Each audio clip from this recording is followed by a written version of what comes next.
یا ابتی لا تعبد الشیطان، اے میرے والد آپ شیطان کو فالو مت کریں۔ اب دیکھیں ابراہیم علیہ السلام کی جو دعوت کا انداز ہے نا، وہ نرمی سے تھوڑا تھوڑا سختی کی طرف جا رہا ہے۔ سختی تو انہوں نے بالکل نہیں کی اپنے والد کے سامنے، لیکن اس میں شدت نرمی سے پیدا ہو رہی ہے۔ شروع میں کیا کہا کہ یہ کچھ بھی نہیں کر سکتے، شیطان کی بات نہیں کی کہ آپ شیطان کو فالو کر رہے ہیں، لیکن اس کے بعد کیا کہا کہ میں جو بات کر رہا ہوں وہ دلیل کے ساتھ کر رہا ہوں۔ تیسرے نمبر پہ تھوڑی سی شدت اختیار کی، لا تعبدی الشیطان، کہ آپ جو کچھ کر رہے ہیں نا یہ اصل میں شیطان کی اتباع ہے، تو آپ شیطان کی اتباع نہ کیجئے۔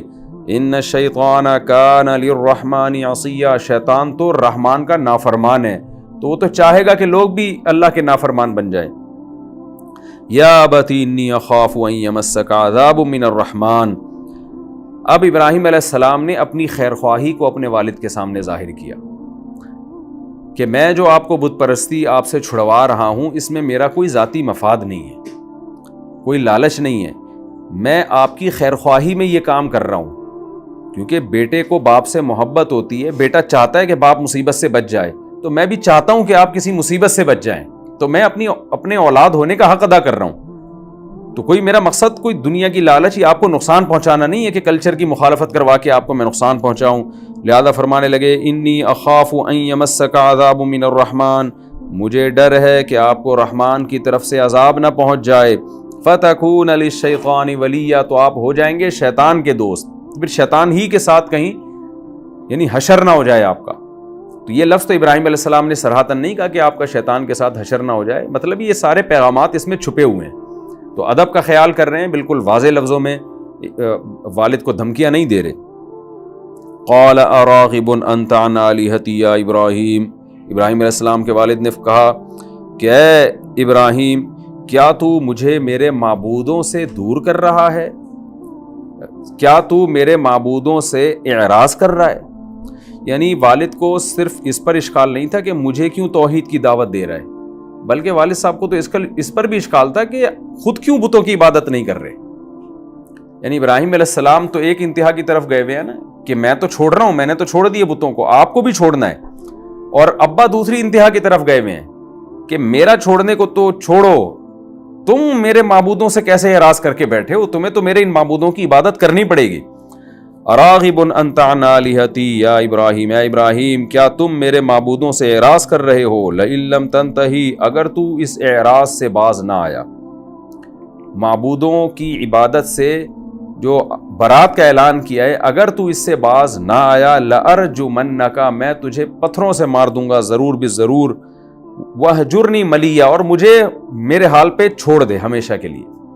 رجم یرجم کا میں نے ترجمے بتایا نا، تو جو اس کا اصل معنی ہے وہ پتھروں سے مارنا ہی ہوتا ہے، تو زیادہ تر مفسرین پتھروں سے مارنے کا ہی ترجمہ کر رہے ہیں، تو کہ میں تجھے، اور اس زمانے میں مارا کرتے تھے لوگ پتھروں سے جب سخت سزا کسی کو دینی ہوتی تھی، تو میں تجھے پتھروں سے مار کے ہلاک کر دوں گا اور تو مجھے میرے حال پہ چھوڑ دے۔ جب ابراہیم علیہ السلام نے دیکھا کہ بالکل ذرہ برابر بھی باپ میں لچک نہیں ہے، بلکہ الٹا مجھے دھمکیاں دی جا رہی ہیں کہ پتھروں سے مارنے کی دھمکیاں دی جا رہی ہیں، تو کیا فرمایا ابراہیم علیہ السلام نے، سلام علیک، آپ پر سلامتی ہو، سأستغفر لک ربی، میں اپنے رب سے آپ کے لیے مغفرت کی دعا طلب کروں گا۔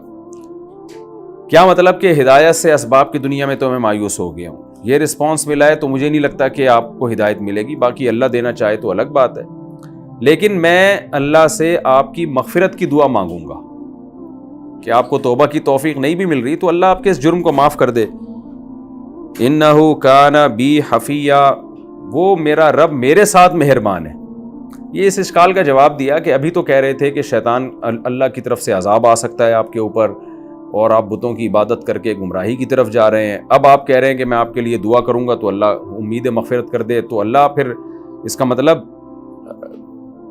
اللہ جو ہے ابراہیم علیہ السلام کے باپ سے گویا محبت کرتا ہے جو مغفرت کر دے گا، تو اس کا جواب ابراہیم علیہ السلام نے دیا کہ آپ سے اس کو محبت ہو نہ ہو، میرے ساتھ مہربان ہے، تو ہو سکتا ہے میری وجہ سے آپ کی بخشش کر دے، وہ تو ممکن ہے کہ میں دعا آپ کے لیے مانگوں گا تو اس گناہ کے باوجود آپ کو بخش دے، وہ اس بات کا امکان موجود ہے، یا آپ کو توبہ کی توفیق دے دے۔ وَأَعْتَزِلُكُمْ، اور رہا مسئلہ یہ کہ آپ نے جو مجھے رجم کی دھمکی دی کہ پتھروں سے ہلاک کر دیں گے آپ، تو میں مایوس ہو گیا ہوں، اب میرا یہاں رہنے کا فائدہ نہیں ہے۔ اعتزلکم، میں آپ سب کو چھوڑ رہا ہوں، اعتزال کر رہا ہوں، کنارہ کشی اختیار کر رہا ہوں۔ وما تدعون من دون اللہ، اور اللہ کے سوا آپ جن معبودوں کو پکارتے ہیں ان کو بھی چھوڑ رہا ہوں۔ چھوڑنے کا مطلب یہ کہ ابراہیم علیہ السلام تو پہلے بھی ان کی عبادت نہیں کرتے تھے، مطلب یہ کہ عملی طور پر یعنی فزیکلی اور اپنے آپ کو یہاں سے ہجرت کر کے اس ماحول سے دور کر رہا ہوں میں۔ ایک شخص رہتا ہے نا بتوں کے درمیان، تو وہ ہجرت کر لے اور کہے کہ میں ظاہری طور پر بھی ان بتوں کو چھوڑ کے جا رہا ہوں، عبادت تو دور کی بات ہے، اس ماحول میں ہی نہیں رہنا پسند کروں گا میں۔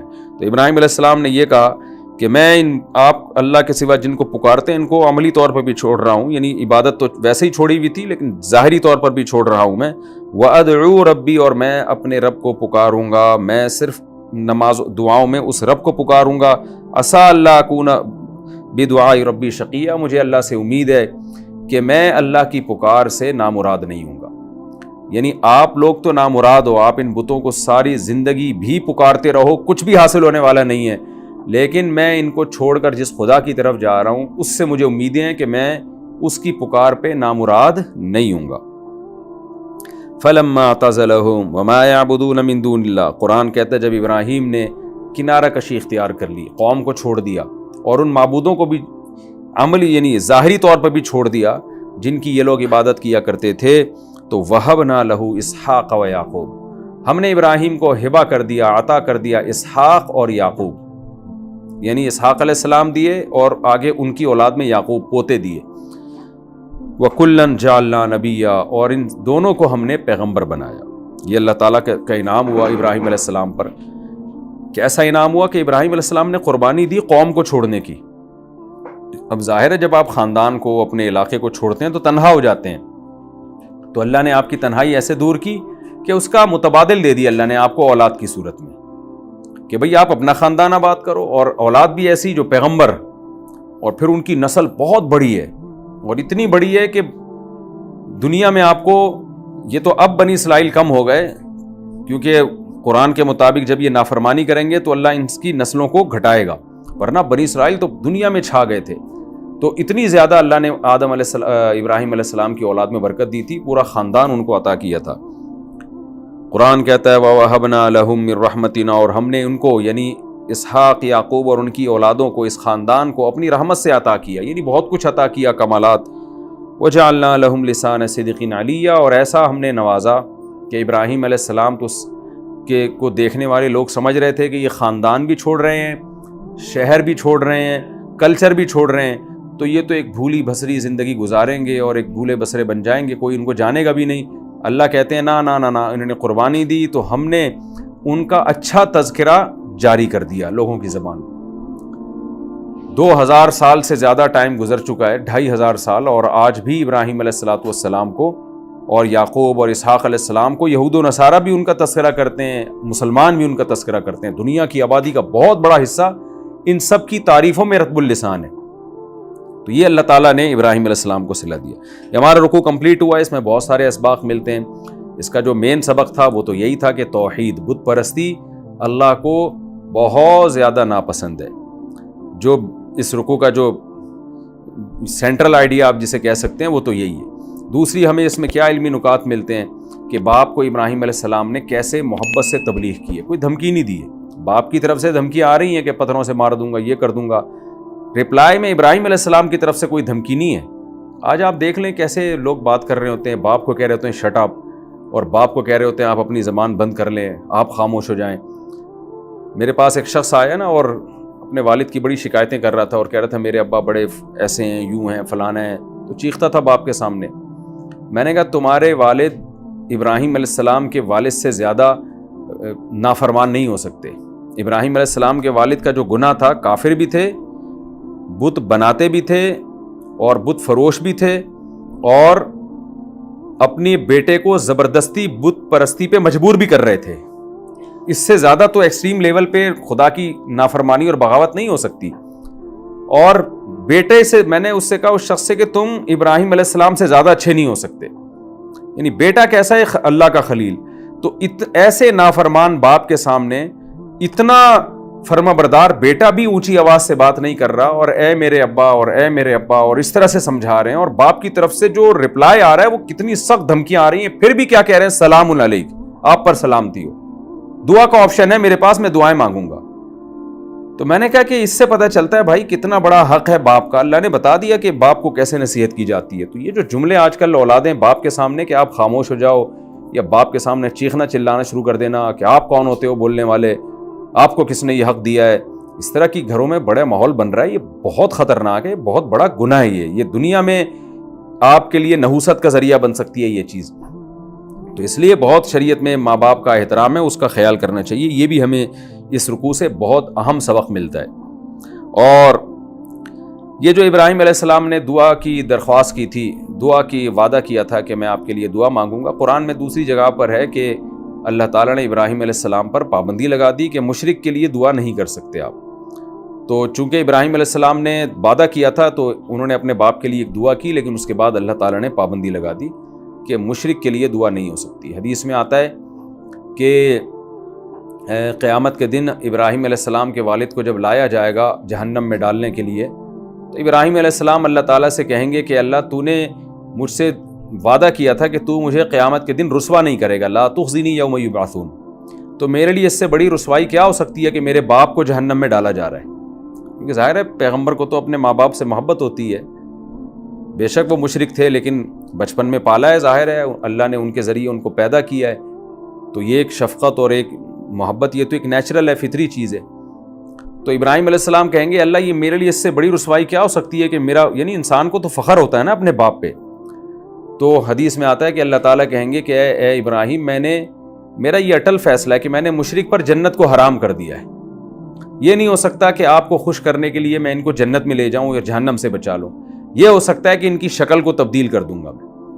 تو حدیث میں آتا ہے کہ ابراہیم علیہ السلام کے والد کی شکل کو تبدیل کر دیا جائے گا, تو دیکھنے میں ان کو اپنے والد لگیں گے نہیں شکل میں, پھر ان کو آگ میں ڈالا جائے گا. اللہ تعالیٰ ہم سب کو جہنم کی آگ سے محفوظ رکھے. اور ہمیں شکر ادا کرنا چاہیے کہ اللہ نے ہمیں جو والدین دیے وہ توحید پرست تھے, ان کے دنیا سے جانے کے بعد ہم ان کے لیے دعائیں کر سکتے ہیں.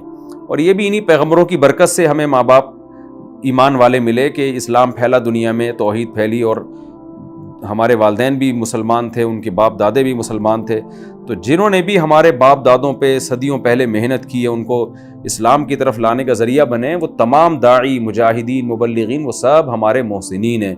ہمیں ان کے لیے بھی دعا کرنی چاہیے کہ اللہ ان کے اس عمل کو ان کے لیے صدقہ جاریہ بنائے, کہ کم از کم اپنے والدین کے لیے ہم دعا تو کر سکتے ہیں. تو ابراہیم علیہ السلام پر اللہ نے دعا پر بھی پابندی لگا دی. اور اس میں ایک بہت اہم سبق کی بات یہ ملتی ہے کہ جس نوعیت کی انسان قربانی دیتا ہے نا, اللہ کی طرف سے وہی چیز انسان کو ملتی ہے. جیسے حدیث میں آتا ہے کہ صدقہ جو ہے مال کو کم نہیں کرتا. کیا مطلب؟ آپ نے مال قربان کی اللہ کے لیے, تو حدیث سے پتہ چلتا ہے کہ یہی چیز مال کے بڑھنے کا سبب بن جاتی ہے, کیونکہ آپ نے قربانی مالی دی نا, تو جواب میں اللہ مال ہی دیتا ہے آپ کو. آپ اللہ کے لیے, حدیث میں آتا ہے من تواضع للہ رفعہ اللہ, جو اللہ کے لیے عاجزی اختیار کرتا ہے نا, جھک جاتا ہے, تو اللہ اس کو اونچا کر دیتے ہیں, اس کی عزت لوگوں کی نظر میں بڑھ جاتی ہے. حالانکہ آپ نے تو عزت کو قربان کیا, لیکن اللہ نے اور عزت دے دی آپ کو. تو یہ اللہ تعالیٰ کی عادت ہے کہ جس نوعیت کی قربانی دی جاتی ہے تو اسی نوعیت کی نعمت اللہ دے دیتا ہے. ابراہیم علیہ السلام نے قربانی دی, خاندان چھوڑا, یہ آسان نہیں ہوتا, آپ بالکل تنہا ہو جاتے ہیں, تو اللہ نے اس سے کروڑہ گنا بہتر خاندان ابراہیم علیہ السلام کو دے دیا. ابراہیم علیہ السلام کی دوسری شادی بھی ہوئی, حضرت سارہ تھیں ابراہیم علیہ السلام کی زوجہ, ان کے اولاد نہیں تھی, تو ابراہیم علیہ السلام نے اس لیے دوسری شادی کی حضرت ہاجرہ سے, ان سے حضرت اسماعیل علیہ السلام پیدا ہوئے. تو حضرت اسماعیل کی پیدائش کے بعد ابراہیم علیہ السلام نے پھر اپنا علاقہ چھوڑنے کا ارادہ کیا, تو اس کے بعد اللہ نے حضرت سارہ سے بھی آپ کو دو بیٹا اور پوتا دے دیا. تو یعنی جو پہلی زوجہ جن سے اولاد نہیں ہو رہی تھی, ان سے بھی اللہ نے آپ کو اولاد دے دی. تو اسحاق علیہ السلام اور پھر ان کے بیٹے یعقوب علیہ السلام, یہ اسماعیل علیہ السلام کے بعد پیدا ہوئے ہیں. تو مزید اللہ نے آپ کے خاندان کو بڑا کر دیا. اس سے اولاد کی فضیلت بھی معلوم ہوتی ہے کہ بچے دو ہی اچھے ہوتے تو اللہ تعالیٰ ابراہیم علیہ السلام کو اتنی اولادوں کے اور پوتوں تک کے وعدے نہ کر رہا ہوتا. یہ پوتا جو ہے نا اس کو بھی اولاد ہی میں شامل کیا گیا ہے. تو یہ بھی ایک نقطے کی بات پتہ چلتی ہے ہمیں کہ بیٹا جیسے آپ کی اولادوں میں ہے پوتا بھی ہے. تو آج کل جو لوگ اپنے بیٹوں کی شادیاں دیر سے کراتے ہیں نا تو وہ اپنے آپ کو بھی اولاد سے محروم رکھتے ہیں. آپ اپنے بیٹوں کی جلدی شادی کراؤ, آپ کو بھی اللہ پوتے کی نعمت دے گا. لیکن یہ ساری باتیں جب سمجھ میں آئیں گی جب اولاد کو انسان نعمت سمجھے. فیملی پلاننگ والوں نے اولاد کو نعمت کے بجائے ایک بوجھ بنا کے پیش کیا ہے کہ بچہ پیدا ہوتا ہے تو ملک پہ بوجھ بنتا ہے, وہ خاندان پہ بوجھ بنتا ہے, وہ غربت اور مہنگائی میں اضافے کا ذریعہ بنتا ہے. تو جب یہ سوچ آپ کی بن جائے گی تو یہ ساری باتیں آپ کے لیے بالکل کوئی حیثیت نہیں رکھتی. اور ہبا کا لفظ جو قرآن استعمال کر رہا ہے, میں جس کو چاہتا ہوں بیٹے ہبا کرتا ہوں, جس کو چاہتا ہوں بیٹیاں ہبا کرتا ہوں, یہ ہبا کا لفظ ہی غلط ہو جائے گا. ہبا تو گفٹ کو کہتے ہیں.